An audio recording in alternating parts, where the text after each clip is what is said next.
Hi guys, it's Jennifer Don Gaviola, and welcome back to my video series 20 Looks and Outlooks for 2020.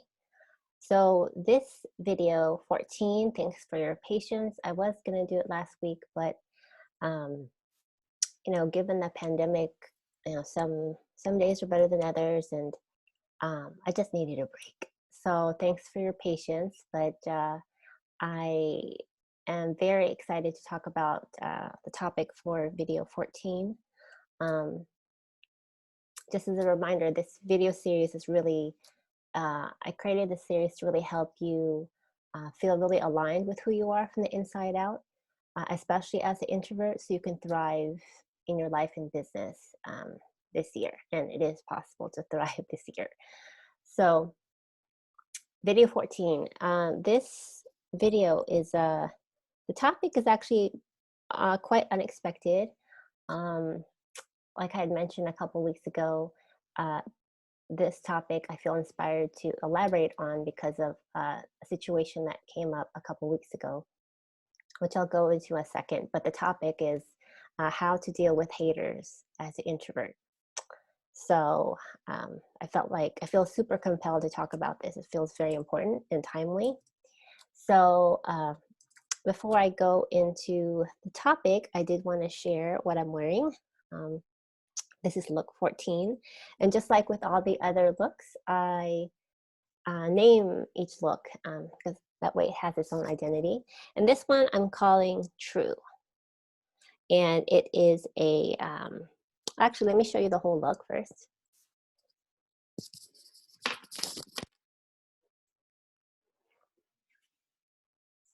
So it's like a mint green, metallic Asian floral top.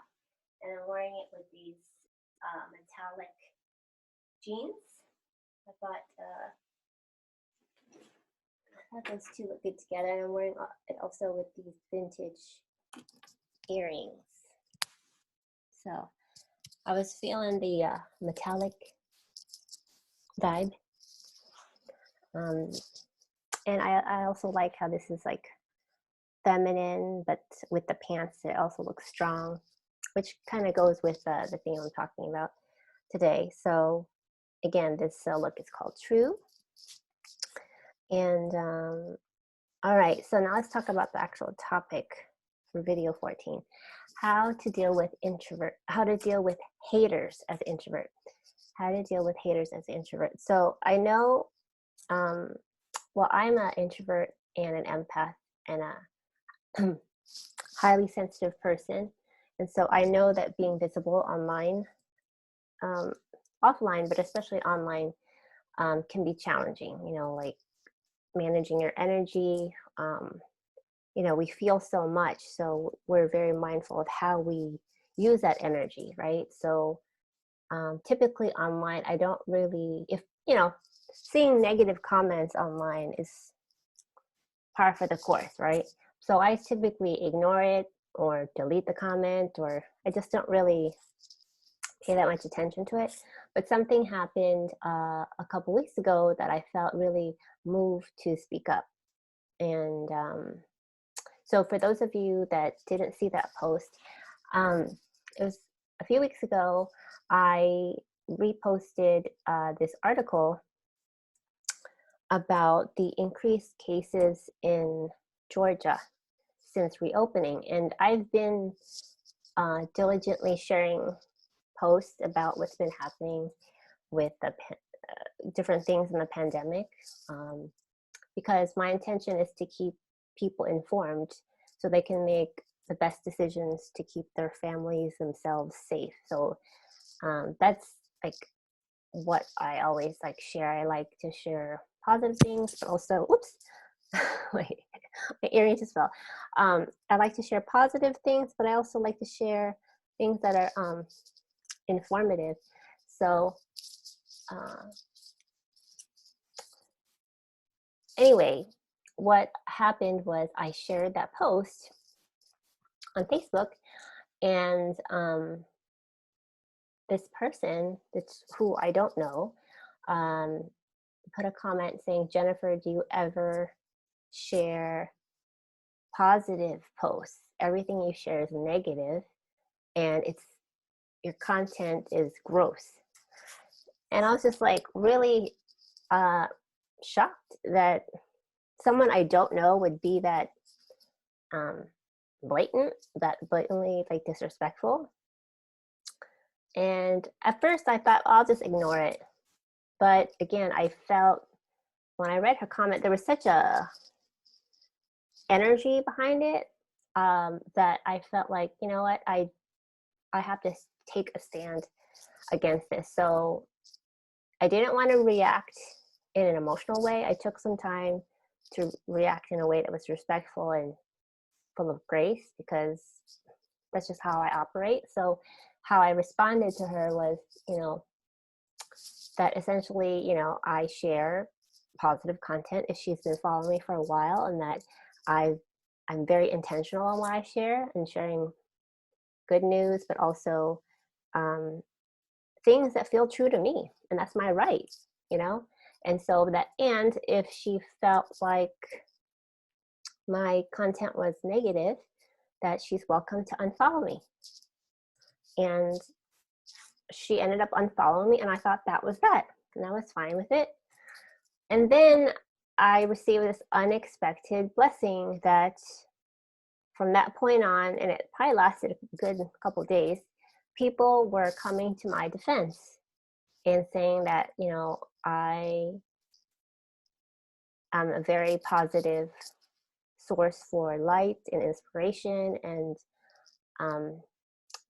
the posts I share have positively impacted people's lives. And it was very unexpected, and I was incredibly grateful. And I don't know, it just felt really good to know that what I've been sharing all these years is making an impact. And it just really, really warmed my heart. And so that was an unexpected blessing that I received from it. And throughout that exchange, that hater, shared other negative comments, and even said, like, if I have a problem receiving opposing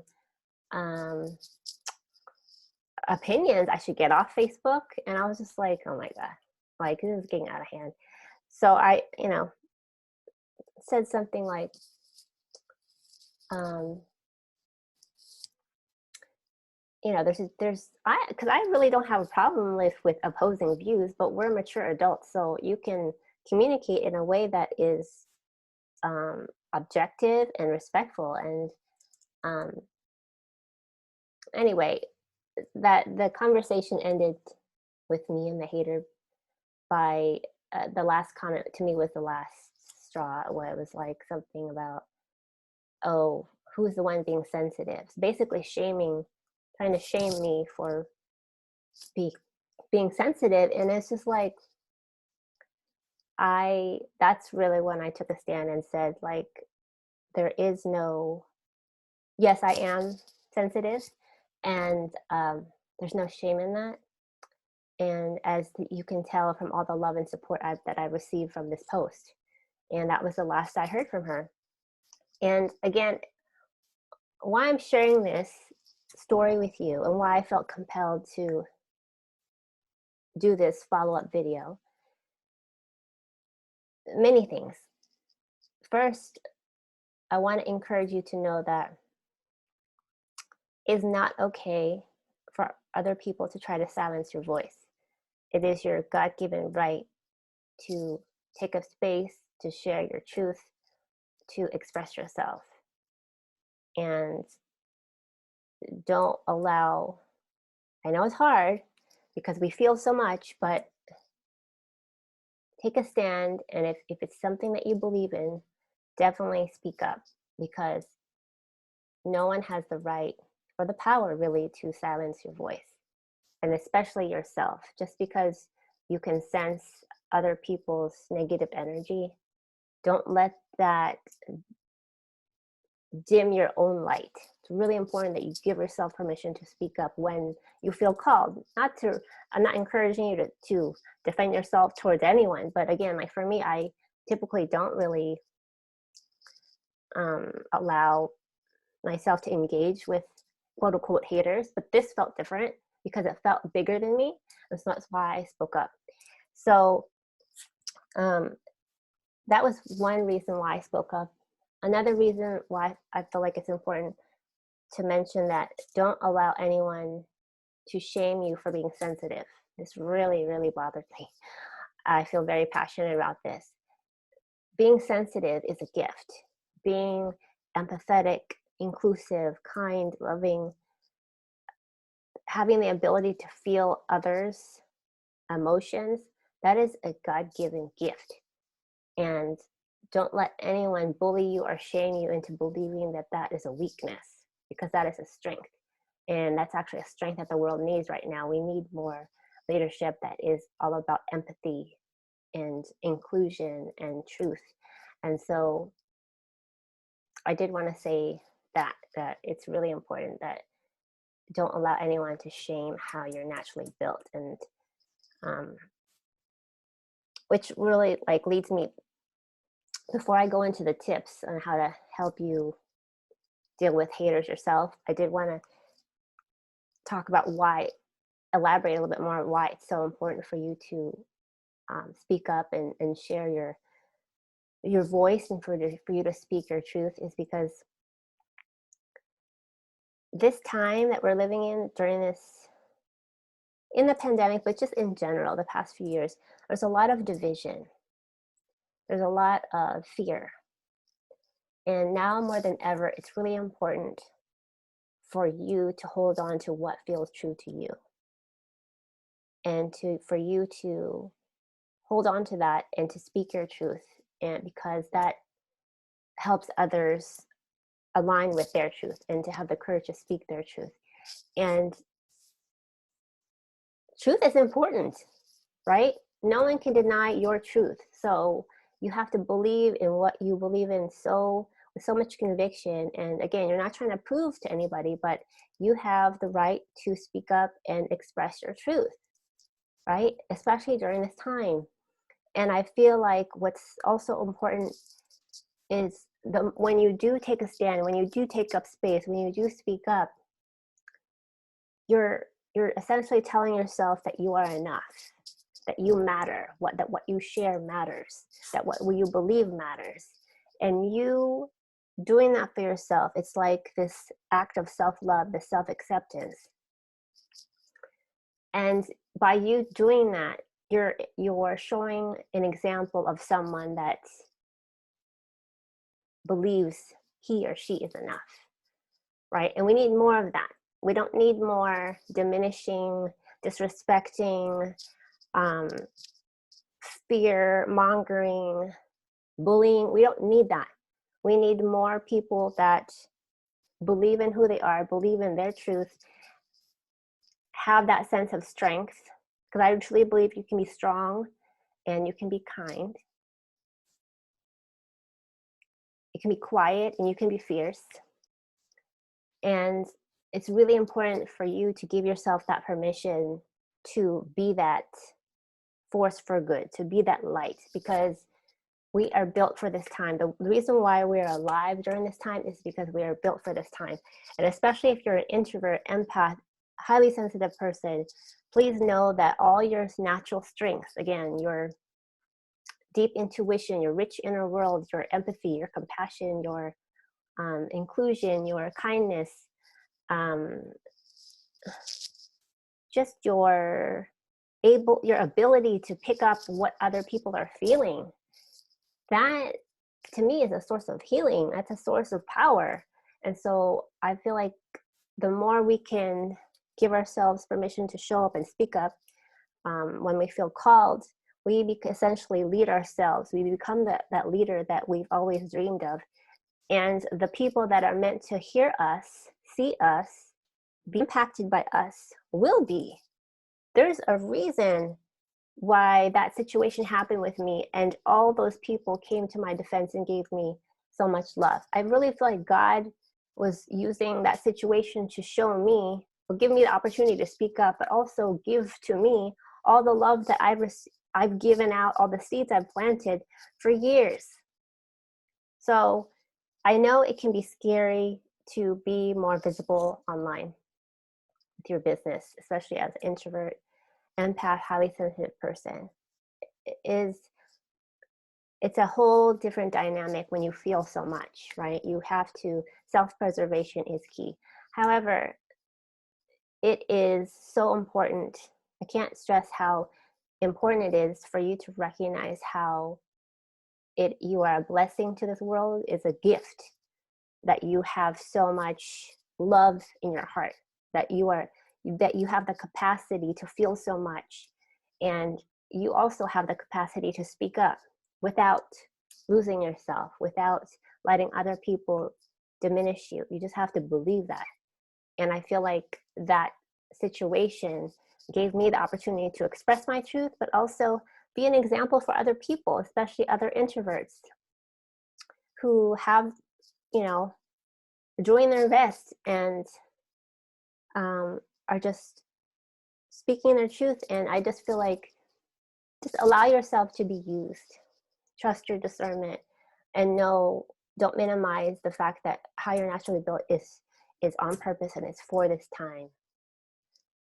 When you share consistently, like I have been for the past 10 years, the right people will pay attention to you, give you love. And if you have a business, that organically, that connection, that real connection, organically leads to opportunities where your business becomes an opportunity to serve the people who already resonate with you. That's how I've grown my business for the past 10 years. It's been very organic. People resonate with me, my energy, my intention to serve. And because that trust is built, people who are looking to grow their business, build their brands, especially as an introverted entrepreneur, they naturally gravitate towards me because there's already a built-in trust, right? So I hope that's helpful, that story, and I just really wanted to stress how important it is for you to give yourself permission to speak your truth and to not allow anyone to try to censor you, especially yourself, and why it's so important to speak up during this time. Like, we need more truth. We need more love and empathy, compassion, and true heart-centered leadership so we can get through this time together even better than before. So I wanted to leave you with some tips to help you deal with haters as an introverted entrepreneur. So the first tip is, please don't take it personally. It's easy for our ego to be have our feelings hurt because our ego wants to believe that this person is doing something to us. But what I've learned is that haters are carrying a lot of self-hatred. It brings them life to try to bring other people down. And that type of misery, I mean, it's really sad. So when you can look at it like that and understand that this person is really ultimately showing you their wounds, it's not your responsibility to check them unless you want to, but I'm just saying that when you look at it, that person is just really hurt, deeply afraid, then you can separate yourself from the negativity that they're trying to project on you, right? So I just want to encourage you not to take it personally, and just give yourself permission to speak your truth, like I said, because they have nothing to do with your purpose, your destiny, your calling. If anything, it's an indication that your light is bright and they see you, and maybe are envious of you. Whatever the reason, it really has nothing to do with you. So pay them no mind, because I have found in my experience that the higher I go, the higher I rise, the brighter I shine, there's more people that have something to say. But I have come to a point where I have such a strong sense of self and connection with God that doesn't really bother me the same way, because I understand that it's not about me, it's about them. And I just need to keep it moving, right? So that was the first tip, not to take it personally and just keep shining your light. And the second tip, protect your energy and pick your battles and decide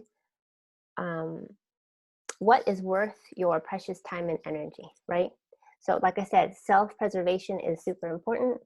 So, you can feel like, is this worth me saying something?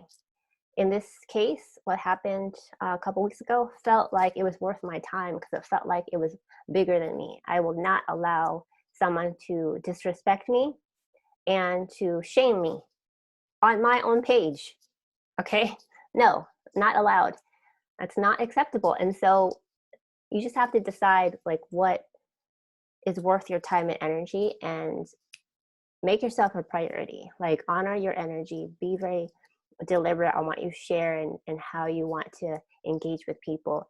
And again, like, pick your battles and what's worth um, engaging with someone for. Is it worth it for you? Like, what is the bigger reason? Because again, I could feel in my gut why I was feeling called to speak up, because it felt bigger than me. Me speaking up felt like I was speaking up for like all the other introverted leaders out there just doing their best, right? So, and then the last tip I wanted to share is, again, use your voice, because it's not just for you. You are leading by example. People need to see more examples of this type of leadership that is strong and kind, quiet and fierce. There's this like loving, inclusion, empathetic leadership, and this assertiveness. But the assertiveness is done with a sense of grace and respect for other human beings, and I feel like that's necessary. We can agree to disagree.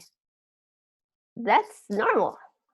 That's being human. That's like I feel like most people have that capacity to just agree to disagree, but not to try to bully someone or diminish someone or disrespect someone. That's not okay, right? So I really want to like leave you and really stress that give yourself permission to use your voice.